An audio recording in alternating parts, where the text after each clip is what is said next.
来自最新的消息，来自于沙烏地阿拉伯的这个联合大公国最新画面已经看到了哦，美俄展开了最新的会谈。会谈前的画面曝光，待会儿如果导播可以的话，看到画面就是在会谈还没有闭门之前，先让媒体拍到的画面，就在沙烏地阿拉伯联合大公国，美俄的代表要一起决定乌克兰的命运了吗？谈判现场当然待会儿会有什么样的结论，我们持续的观察。但这次的谈判画面曝光，告诉大家要终结俄乌战争的吗？那还有个有史以来第一次，这个会谈呢是美国军机，是川普亲自下令。经过报道是说，亲自下令派美国空军一架 C-37B 飞机飞到俄罗斯去，然后获准降落在莫斯科哦。接谁？接俄罗斯的官员。刚刚看到是外长拉夫罗夫等等的人一起去参加这个会议，还有专机去接俄罗斯的官员一起去开会，真的是很特别。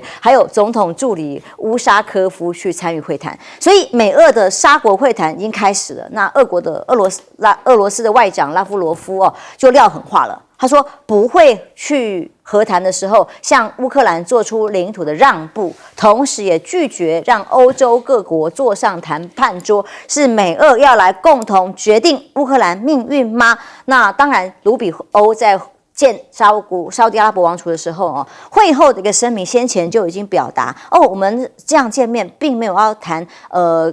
川普提议的美国接管加萨啦这个。迁移巴勒斯坦人的问题啦哦，他只是在包括红海安全、自由航行来维护共同的利益。当然，现在美国方面的说法是说，无论如何，第一关他们要做出美俄正常沟通管道的建立。那下一步才是乌克兰的命运吗？包括英国的首相就说了，乌克兰的和平协议不能让美国单方面来决定。他说要。川普希望这个依靠一位老盟友沙烏地阿拉伯的王储穆罕默德结束俄乌战争吗？他们提升说要把沙烏地阿拉伯因此透过这次机会把它提升成一个有影响力的国际参与者，哇，就是东道主，把它讲得很伟大、很重要。但问题是后续还有没有任务要交给他，包括接收难民啊等等的任务啊。但这次美俄的会谈呢，俄国总统助理这个乌沙科夫说法是说，实现美俄关系的正常化，恢复美俄各领域的关系，已经被美国制裁了这么久，还要准备就乌克兰问题进行谈判。怎么谈判呢？乌克兰被排除在外，泽连斯基当然很不开心，尤其是这次的会谈事前基辅并不知道哦，他说他不会承认没有乌克兰参与而达成的任何协议，他一再的反对，他也呼吁要能够欧洲加入，也都不被接受。泽连斯基说，如果你要美国单方面决定也可以啦，但泽连斯基讲，我有3个条件。他在接受媒体访问的时候这样说。我早上看到这3个条件的时候，就想说他是已经放弃了吗？因为他说呢，第一个就要求普京撤出乌克兰所有的领土。军方全部退兵，然后乌克兰要加入北约。第3件事情是要普京进监狱。这样的话，川普就可以在没有乌克兰参与的情况之下达成这个事情。所以打给冷肖维嘛，当然不可能有这种条件发生啊。也是他在他没有办法参与的情况之下撂狠话，但实质能够有什么影响呢？真的要美俄来决定乌克兰命运了吗？欧洲有8个国家紧急会议说怎么办？我们已经投入了这么多在俄乌的战场支持乌克兰，结果现在就这样要结束了吗？法国还提议说要部署保证部队，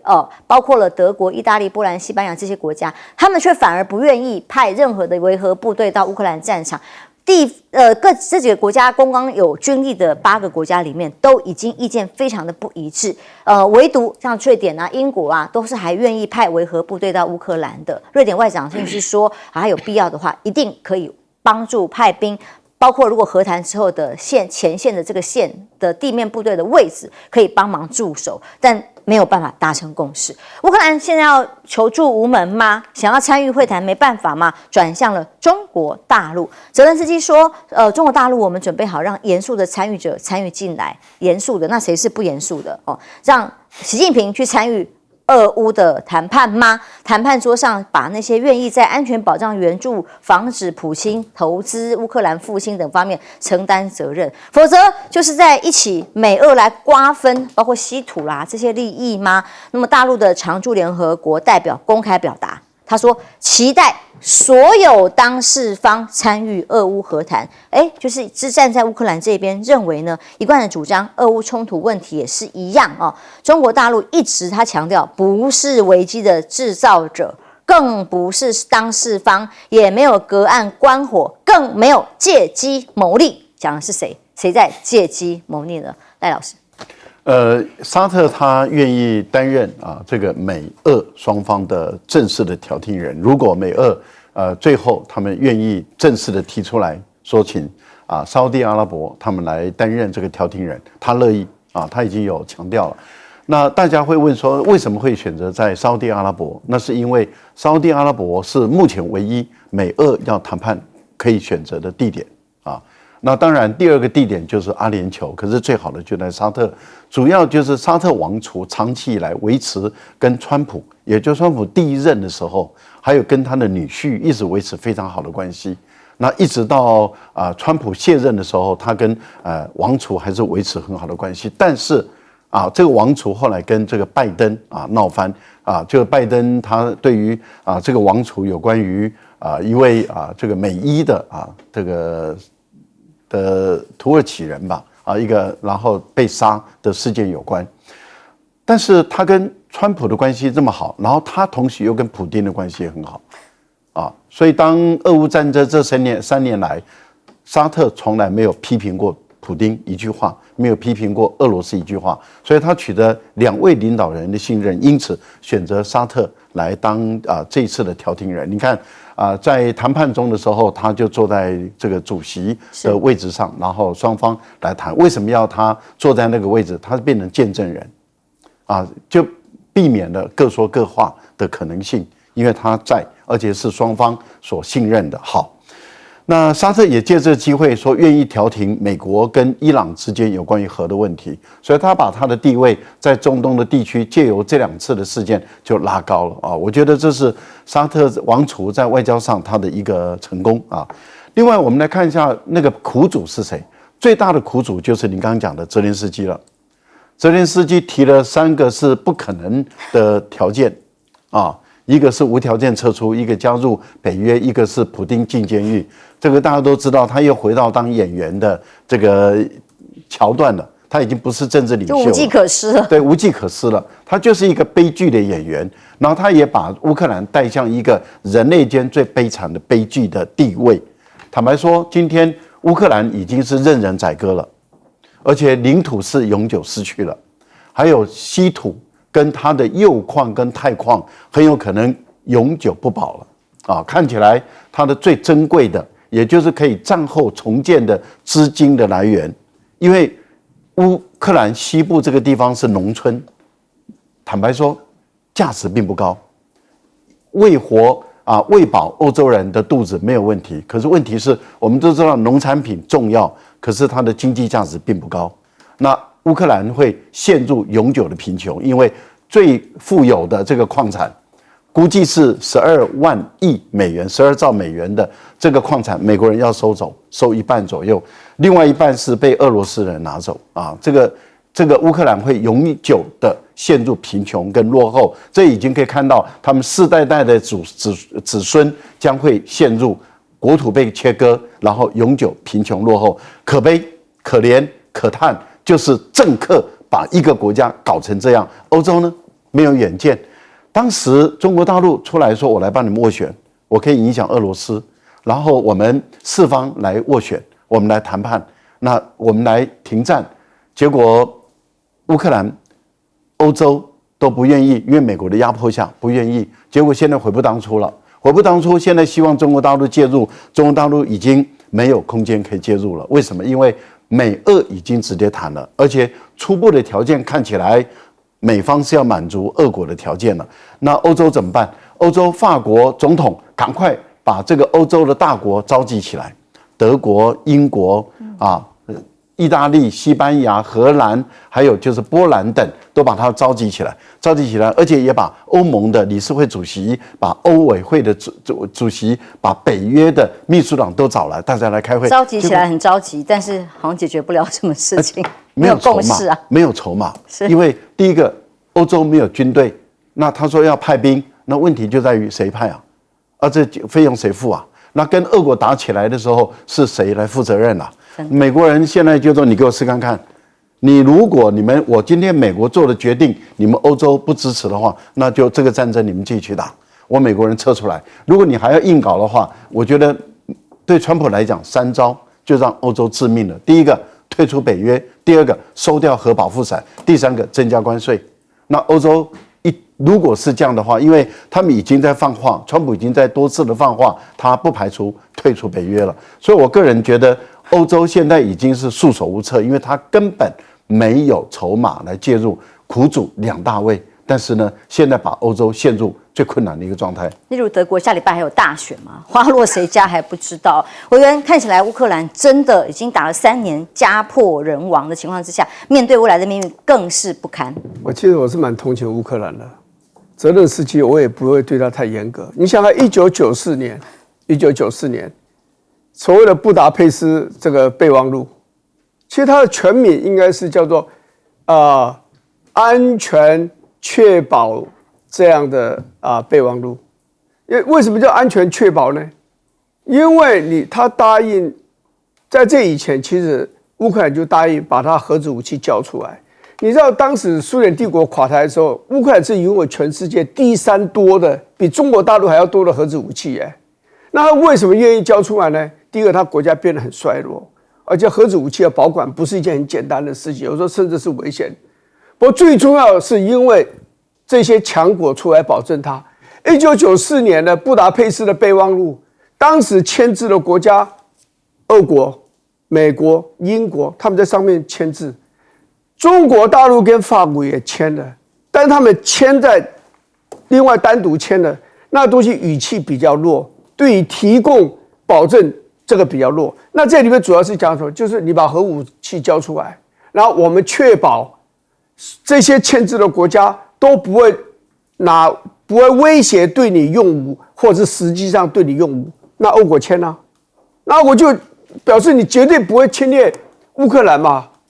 结果他就干了，只能想乌克兰人太单纯了。第二件事情就是说，你知道俄国已经干掉了克里米亚，这2014年，美国马上跟北约的国家就以北约的这种演习的名义，在乌克兰靠近波兰的边境，可在乌克兰上面设置一个训练的一个基地，在那个地方每年在那边进行演习，那个名字叫做 Rapid Trident。就快速的3x戟表示好像要射出去一样，所以要攻打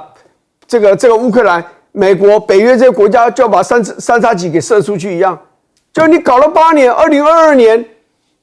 结果俄国人还是侵略了乌克兰嘛，所以不能讲说乌克兰太笨，只能说这些国家太坏。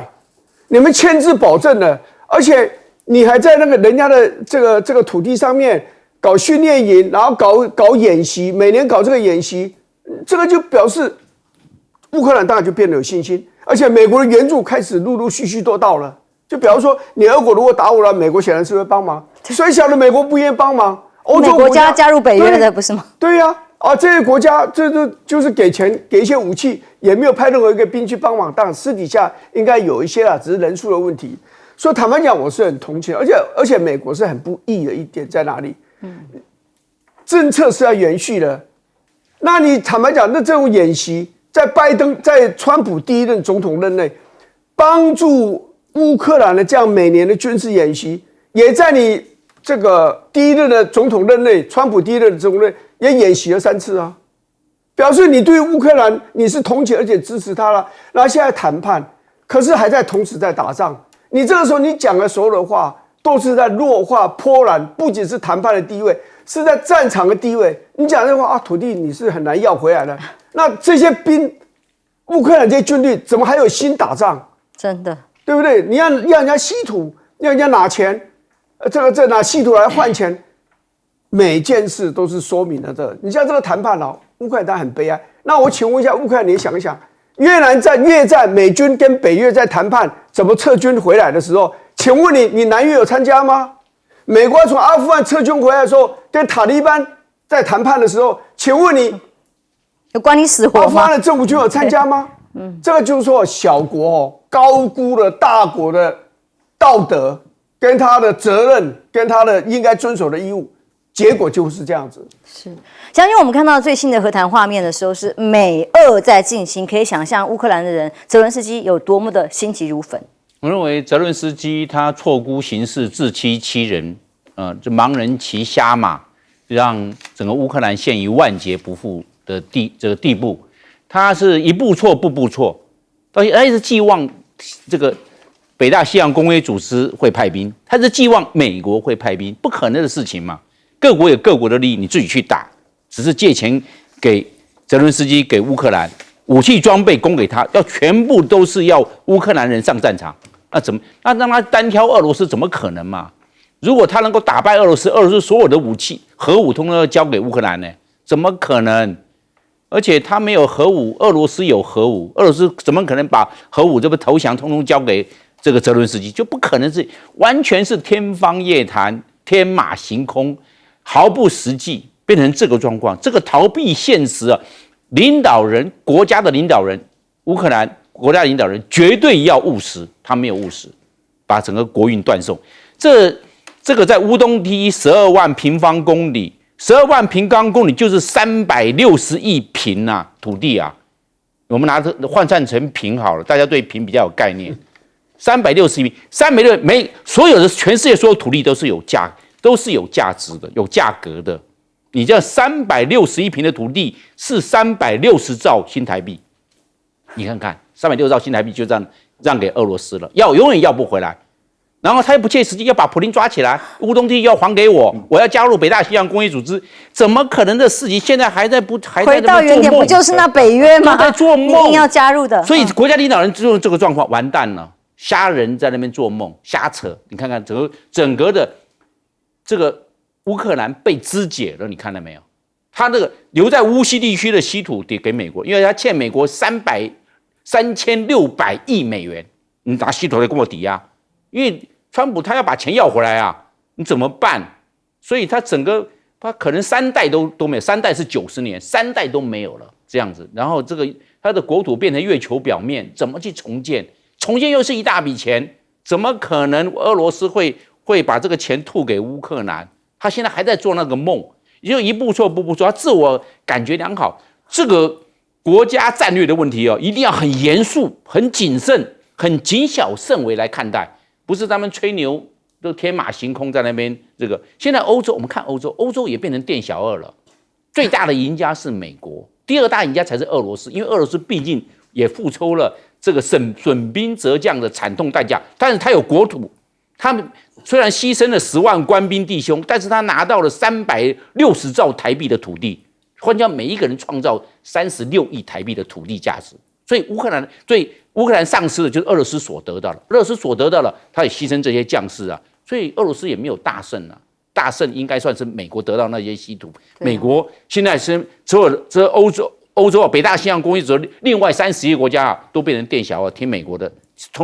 听美国的说我也当年也捐了很多武器很多钱呐，现在怎么稀土你美国自己拿走了呢？那我们呢？店小二实在是很尴尬，分不到的嘛，店小二只能听老大的话，这谁都很尴尬。好，那么来看看美中科技的博弈跟大战各种的角逐跟竞逐，最新的决战点当然是自己的科技能力够不够强，这是不是一个指标呢？这场会议呢被国际上都高度的关注，因为习近平他约见的这些民营的科技企业家，科技比例这么高而且这些人里头呢，他强调他的政策是什么？要先富促共富，然后一心谋发展等等啦，各种的这个指令下来，就是要中国式的现代化做出更大的贡献，告诉大家说，要未来对于中国现代化的最大贡献是靠这些企业家、科技产业的发展的这个创业人一起来做成。过去的讲的共同富裕，现在有了更多由民间参与的可能性吗？尤其平起平坐的跟这些科技企业家们一起坐一起的时候，很久不见的马云，到昨天我们大家都很关注阿里巴巴的马云出现了耶，还有 DeepSeek 梁文峰。不难理解，一定是他。小米的雷军，华为的任正非，比亚迪的王传福，宁德时代的曾毓群，每个都大咖。其中居然宇树科技是最年轻的王兴兴，却占据了最靠近习近平的C位，代表什么呢？就代表了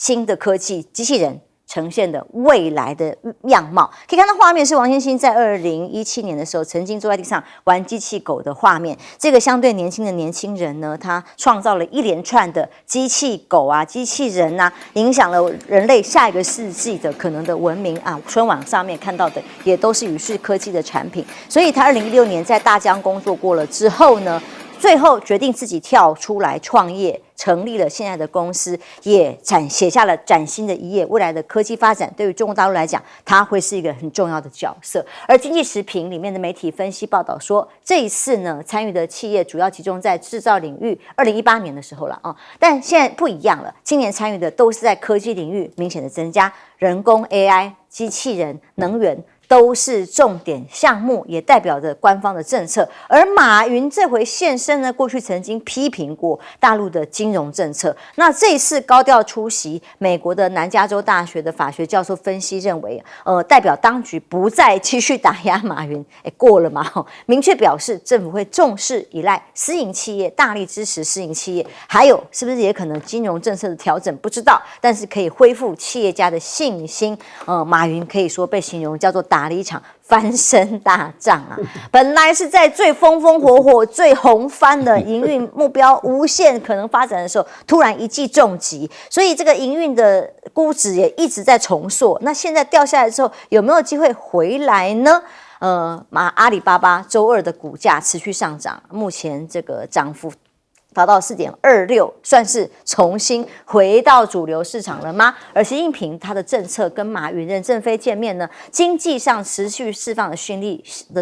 息，当然是新质生产力的培育咯，科技非常重要 ，DeepSeek 可能接下来改变世界的能力。还有美国的科技相比之下如何？法新社的报道认为，中国的晶片走在前沿。过去一直觉得中国大陆的科技在晶片研发上距离美国啦一大截，但现在呢，包括我们台积电啊，这个各种的能力呢，美国想要围堵的就是他们取得这些晶片，但有没有可能越围堵，让他们自己研发更强大呢？包括这个中国设计的图形处理 GPU 有没有可能比现在美国的超级电脑更强了呢？距离如何，大家有待观察。但是美国顶尖的 AI 人才呢，根据日经亚洲评论的分析跟比较，告诉大家，其实在美国工作的顶尖人士有38%就来自于中国，是关于 AI 领域的。那么如果未来到2027还有27这么高，虽然现在在美中对抗之下降低当中，但这么多的 AI 人才全部被逼着回去中国大陆之后，可能产生的效应又是什么？新加坡国防部长说，如今的美国已经是进退失据。美国队长呢，形象已经从解放者去帮助这正义的使者嘛，变成横冲直撞的搅局者。那或者最终蜕变吗？成为坐收渔翁之利的包租公？你看看乌克兰的例子就知道了嘛，戴老师。对，我觉得这次习近平带的国务院总理李强，还有政协主席王沪宁，还有这个副总理等，还有财经各部会的首长都到了。这个是代表中国大陆最高领导层他们的重视，然后邀请了这么多位的这个产业界的民营企业的负责人都来开这个座谈会。有6位发言这里面我们来简单的分析，我们会发现有传统产业的。传统产业的老板中，他们的代表是有走新质生产力，所以他们的能量是拉高的。也就是说，虽然是传统产业，但是他们可以做出可以跟欧美的国家竞争的奶粉那种高素质的，还有在畜牧养殖业也一样，可以做出非常好的这些产品。那当然还有就是引领风骚的这个华为，也就是从5G， 然后当然马云引起大家的关注，那是因为在6年前，川普要对中国大陆打贸易战，中国大陆正要起身跟他们对撞开始要反抗反击这个贸易战的时候，这个马云狗腿的跑到美国去去巴结川普，要上市嘛然后一下来回来以后就开始慢慢的就消失了这样的一个，也就是说他们眼中叛徒。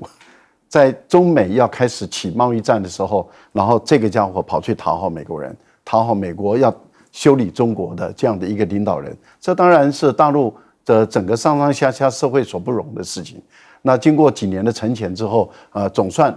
安静了，然后又回来了。回来你看也没有让他发言因为能发言的是6位被这个雷军任建飞是坐在 C 位由他来发言那任正非等，我觉得这是一种动员，一种总动员。为什么？因为有未来的产业，像机器人就是一个指标性的一个产业。现在中国大陆的机器人年产1万台，预估5年后年产500万台，也就是增加500倍。它的产值一般来讲估计一定会超过1万亿人民币以上，有人估计到1万亿美元以上。那这个代表什么？它的整个生产供应链出现一个新的完全，就是等于是完全新的一个科技产品了。因为从机器手背固定式的到4足，到现在2足，就是2只脚走路，而且它已经进入到工厂的生产线。现在 Meta 也就是这个祖克伯的 Meta 已经跟宇树科技合作了，他希望宇树科技帮他们生产什么呢？生产制造出家事机器人，就进入到家庭，帮家里面来做家事的这个机器人，他们已经开始在进行合作了。这个经费研发已经开始在动了，可以量产的然后也已经进入生产线了。是，观众朋友，以前进入生产线的时候，我们看到是固定的，所以料件是帮你移送到，现在是机器人在移动的，它可以把零料件搬到这个地方里面来进行生产工作，所以它的越来越优化了以后，它不得了的一个地步所以我个人觉得，大陆在进行这个总动员的时候，其实也就是告诉这些企业家说，放心去发展，你先富起来，带动别人的富，这是你的使命。但是也告诉他们的地方政府，因为企业都要落户到地方嘛，告诉他们的地方政府支持这些民营企业，扫除他们企业经营的障碍，但是要守法守纪，不要搞官商勾结。休息一下，马上回来。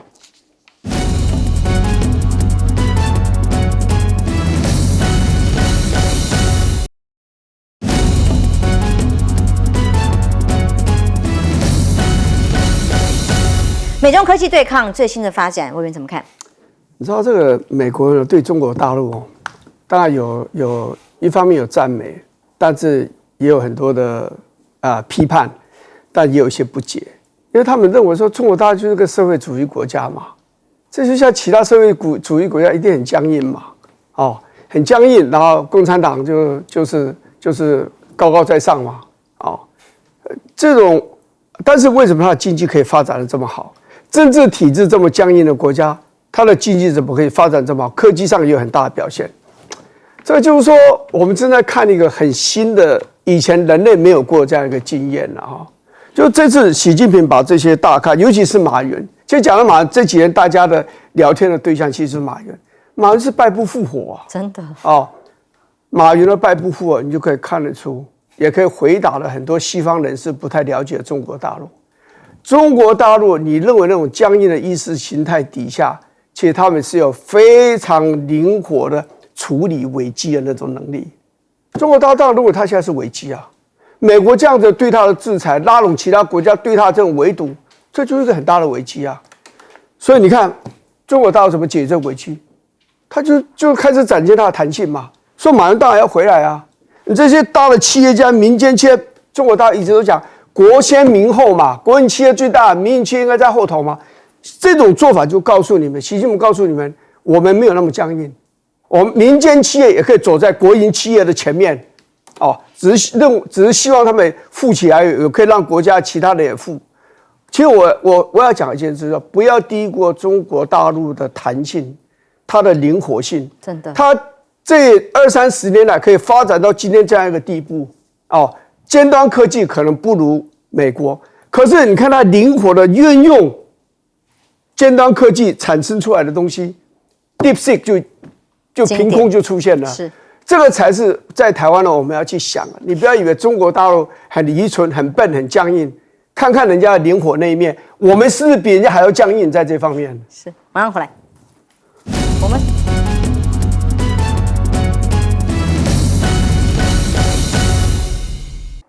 美中科技大战其实也影响了人类下一个时代的文明。将军，共产党它虽然强调的是共产主义，但它实施的我们可以知道它是保持很大的弹性，几乎你看，它本来是国进民退啊，国营累积国营的这个方面的成本，然后限制民营，它现在让民营起来，因为有3个，第一个就是能够这些民营企业啊，这些都是大资本家，他会资本密集，有钱就可以来扩张它的规模。第二个，它科技化，因为这些大资本家它有科技他们技术的领先。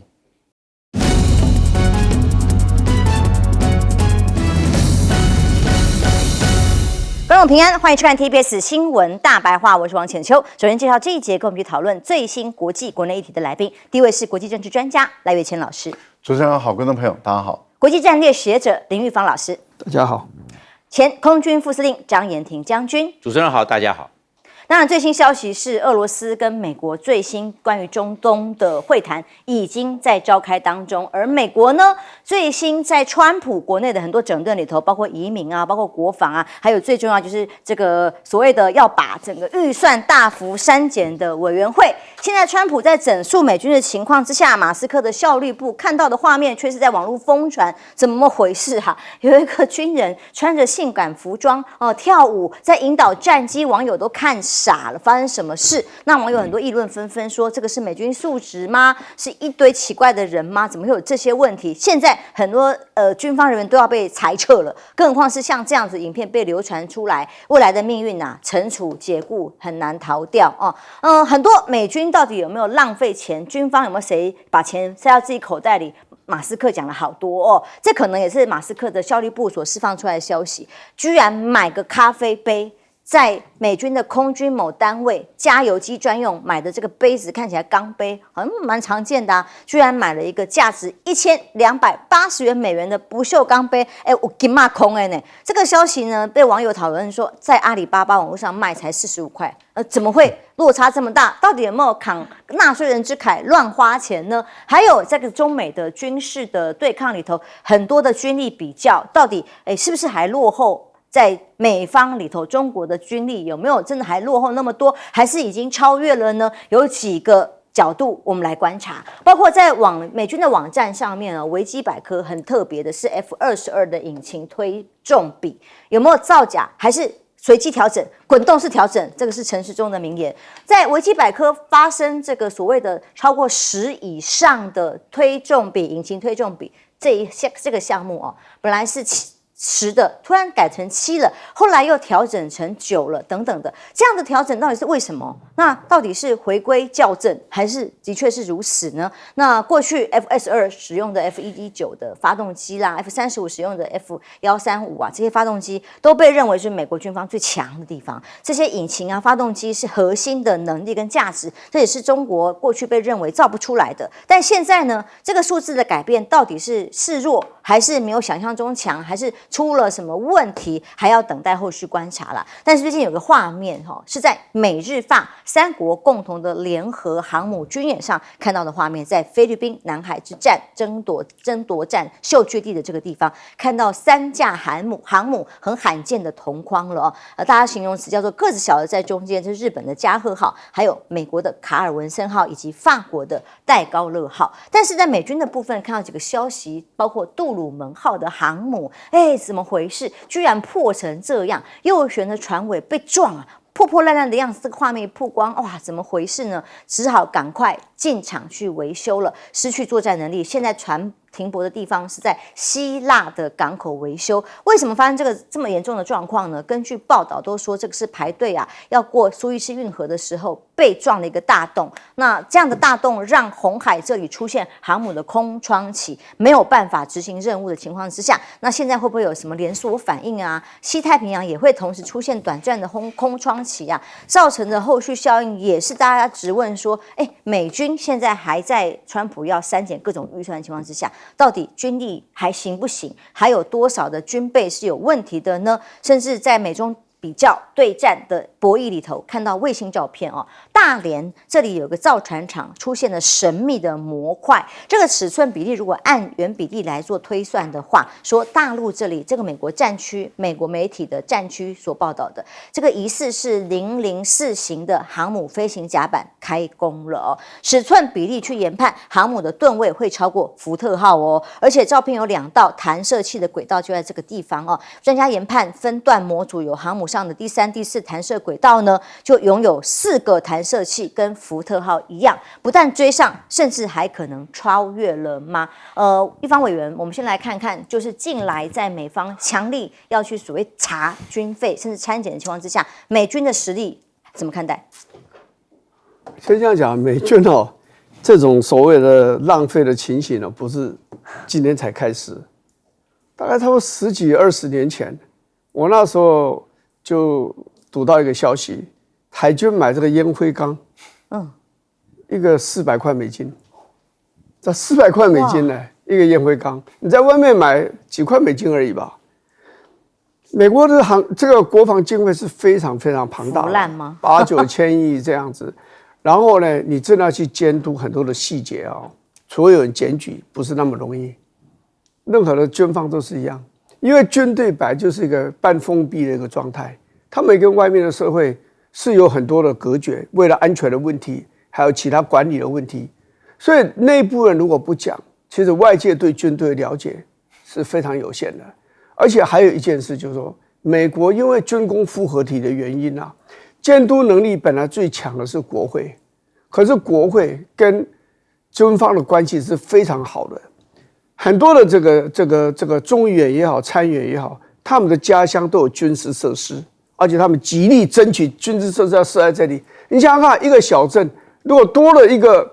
可能是一个中原的一个重要的选区，你多了一个军事训练的一个基地，你知道造就多少人就业吗？酒店、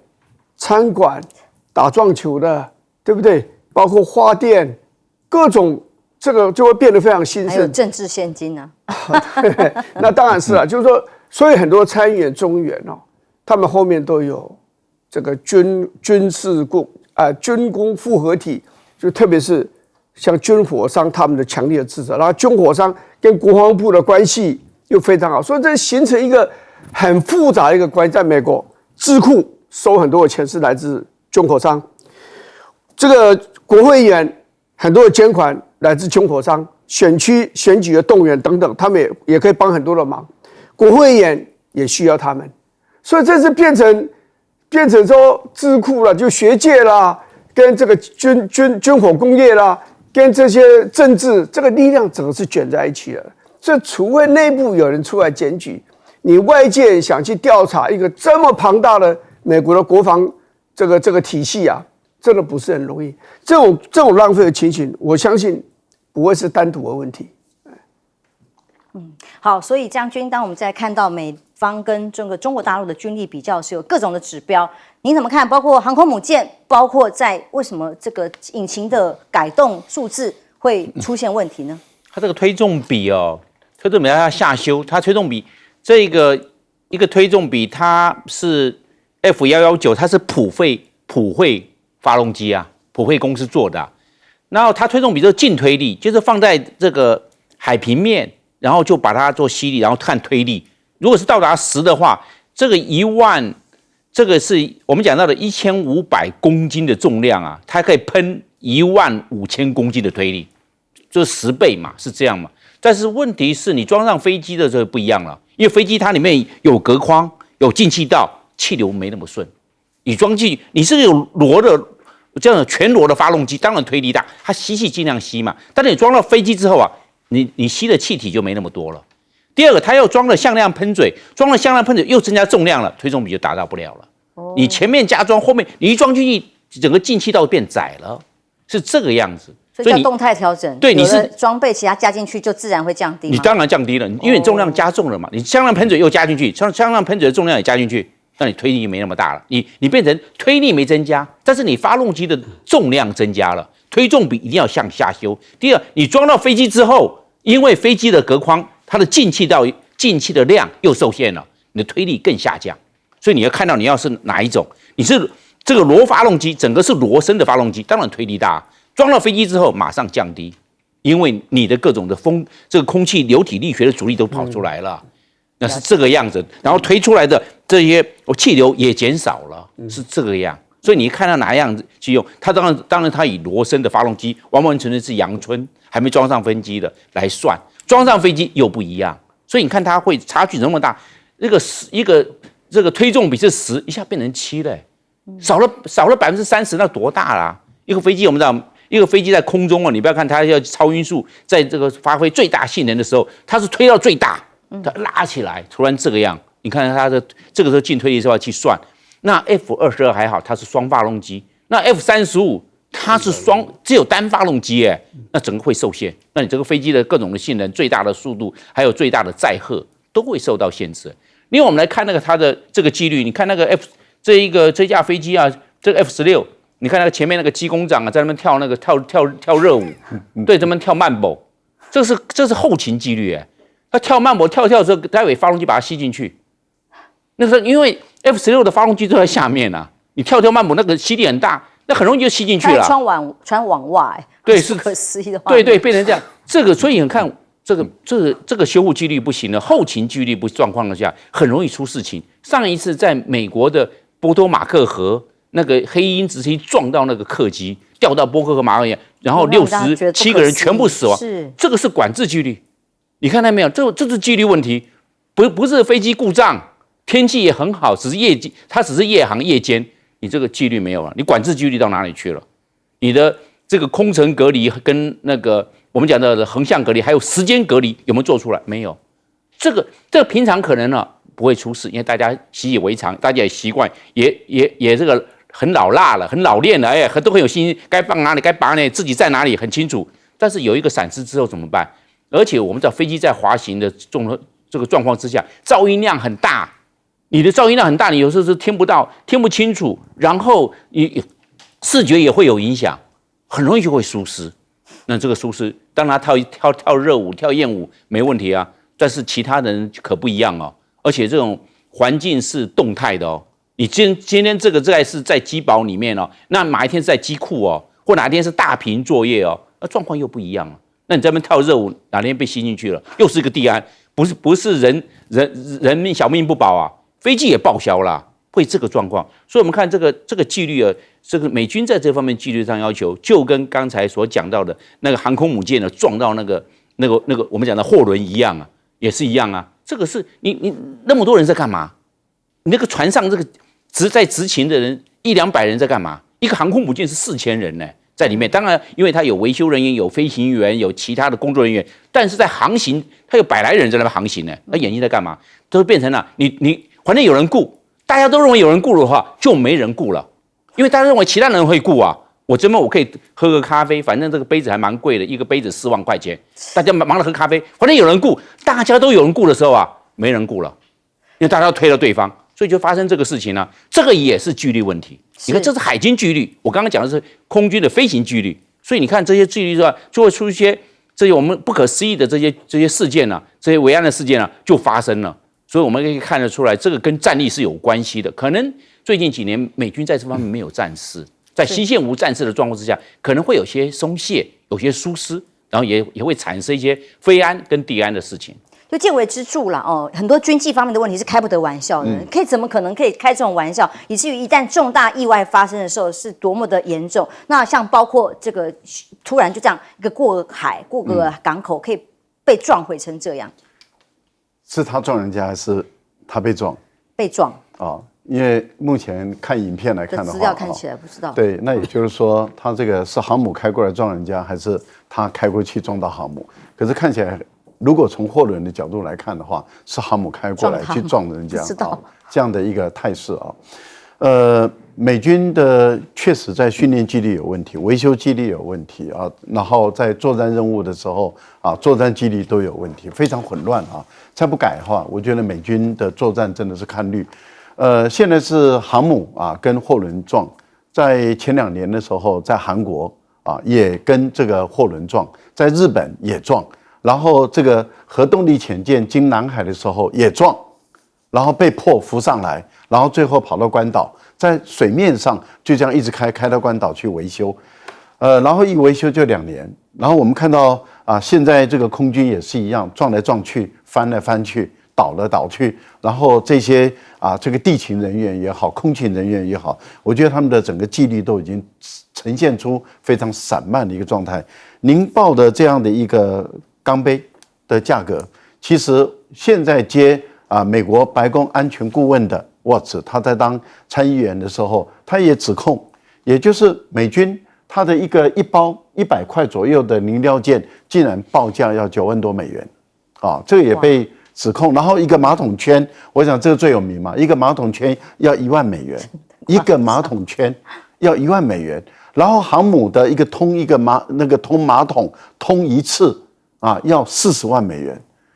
大家都觉得说你这样子浪费已经到不可思议的地步。现在马斯克稍微查一下，又爆出更严重的问题来了。我觉得这个部分里面不知道还要有多少的丑闻要爆出来，因为这里面都涉及到贪渎的问题，非常严重的贪渎，而且是大小都贪了。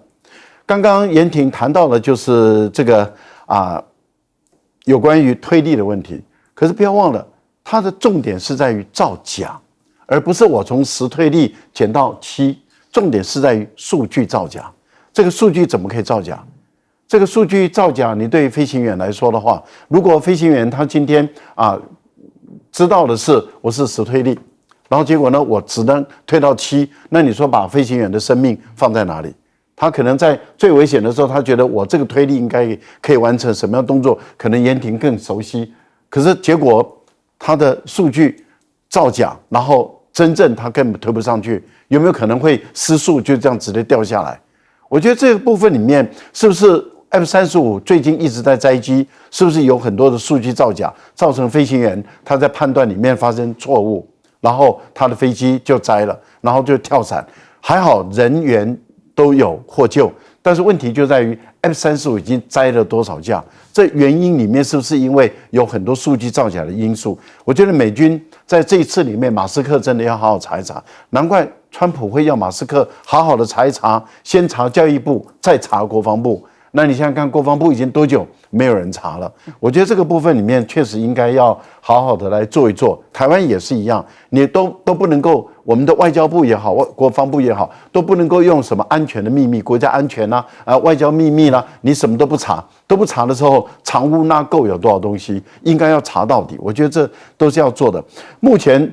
传出来的，这是美军他们拍到的，有关于电子弹射器，他们认为已经是4条电子弹射器。福建舰是3条电子弹射器，而美国的福特号它是4条电子弹射器，而他们估算大陆的这个最新款的，也就是洞洞4